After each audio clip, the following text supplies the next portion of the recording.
So I'm going to talk about two teams, which is the battle between the two current championship hopefuls, but specifically that it's Bottas losing the wingman game in the battle between the two teams, because something has really clicked for Perez this weekend. He said himself that after Monaco, they'd done a lot of sim work, which I understand Alex Albon has apparently been quite instrumental in providing good feedback for. Apparently, because Alex Albon's like their development driver, that's his official position now. And he does loads of sim work and apparently provides lots of really good feedback, and he's been really useful in that. I seem to recall them mentioning that when Perez was talking about the work they'd done in the build-up to Baku. Now, he seems to understand how to get the most out of that car, and we definitely saw that in the race today. Perez gave absolutely everything to hold Hamilton behind, which he did manage to do. He was setting fastest laps. At one point, it looked like he might take the lead of the race on merit because he was going to go out ahead of Verstappen after the slow pit stop. Yes, that was a shame. So that was, we were seeing the guy fighting for a legit win whilst beating Lewis Hamilton. So he clearly has found the way to get that car working around what is not an easy circuit. Bottas, meanwhile, started P10, finished P12, behind Giovinazzi, who started the race at the back of the grid. Compare Bottas to, Vettel, who started P11 and ended up on the podium. Or compare him to so many other drivers this weekend. To be fair to Bottas, he's finished third 3 times so far this season and had two DNFs, neither of which are really his fault.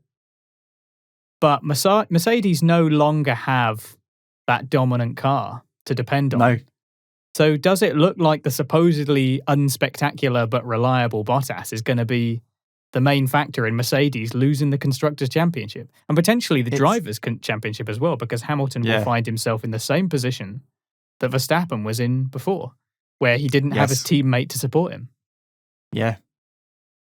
It's very interesting, isn't it? Only a couple of podcasts ago, we were talking about how Perez needs to step it up because Mercedes with 2 drivers will walk away with the will walk away with the Constructors' Championship quite easily, and they can use those 2 drivers to sandwich Max or to force Max into a strategy he doesn't want to go in. And all of a sudden, a couple of races later, Bottas is down in P10, made no ground up in those. I think from I've got it here, up until lap 30, he was still in P10. And his engineer came on the radio on lap 29 and said, if you don't overtake anyone, you're going to finish P9 or P10. There's nothing we can do. At one point, they were targeting P5 for him, weren't they? They were like, we're targeting P5. He just made no impact. And I thought that was ambitious. Yeah, it was. But yeah, Red Bull have really capitalised on. It's a shame that Max had that awful tyre blowout, and we'll talk about that. I'm sure we will, because it would have been the perfect weekend for Red Bull. How they've come back and almost Red Bull have been Mercedes-esque. They've had the edge with the car. The car is there. It's working very well indeed. And those 2 drivers are driving at their very best. Like you said, Perez would have got a net P1 or would have got P1 in that race after that pit stop if he hadn't had a 4-second pit stop. If he had an average 2-second pit stop, he would have come out in front of Verstappen on merit. So he would have beaten Hamilton and Verstappen on merit on track, which is incredible. Like this is what the championship is all about. This is what F1 is all about. And it's what he's been put in that seat to do. Yeah, absolutely. That's why they put him there. People before him have failed to do that, and he's picked up 6 races into the season, which is incredible stuff. And it's what he said he would do as well. He said after 5 races, I should be able to get it together with the car, and that's exactly what he's done. Yeah, and you know what? Yeah, Max was eking out a 10th or 2 towards the end of the race before that final safety car. But yeah, so what? It's a 10th or 2. And bearing in mind, Perez was defending a 7-time world champion Lewis Hamilton in the Mercedes behind him. Yes, Max has done a pull out a tiny bit of a gap because he's keeping Lewis Hamilton behind him. He can't race the optimal racing line. But back to your question, it's going to be the battle of the wingmen. And at the moment, Bottas is absolutely nowhere. I tell you what I was looking forward to, and I'm still not quite sure the outcome of this.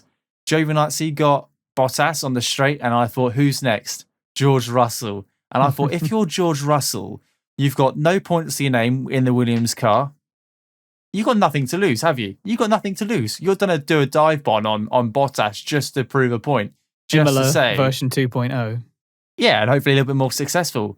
and he got red flagged and then no grass restarted. to put his Here wheels we on. go. No, exactly. Just concrete barriers instead. But then he got red flagged and it was going to be a static restart. And I thought, here we go. This is it. Russell's going to absolutely send it down the inside of Bottas. And this is really going to be, Bottas's career was going to be in the hands of, a couple of corners. But for some reason, Russell peeled off into the pits. I wasn't quite sure what happened. But that's besides the point. Bottas was nowhere this weekend. And he is in one of the best cars of the grid. Arguably not the best car. Red Bull was superb this week, but he's still in a fantastic car, which didn't have any problems following anyone because Hamilton was managing it for the majority of the race. And yet Bottas made no ground up whatsoever. It was pretty shocking. So if Red Bull continue the way they are, they're quids in when it comes to the Constructors Championship battle. They really are. And Mercedes have going to have to start thinking about how they can, thinking about what to do next because this can't continue. Yeah, it does spell a potential big turning point in the championship. I think more so than last week. Oh, absolutely. Yeah. And because regardless of the outcome, I know Perez pulled in the only points out of all four drivers. But the 2 laps, if that race had been 2 laps shorter, Red Bull would be 40 points clear of Mercedes in the Constructors Championship, and Verstappen would have been 15 points clear of Hamilton in the Drivers' Championship. And that's a statement. Like you said, this race, despite the outcome, will hurt Mercedes more because of what could have happened. They've got away with it, but what could have happened? Yeah, definitely. I think it's hard to imagine Bottas in that Mercedes seat next year.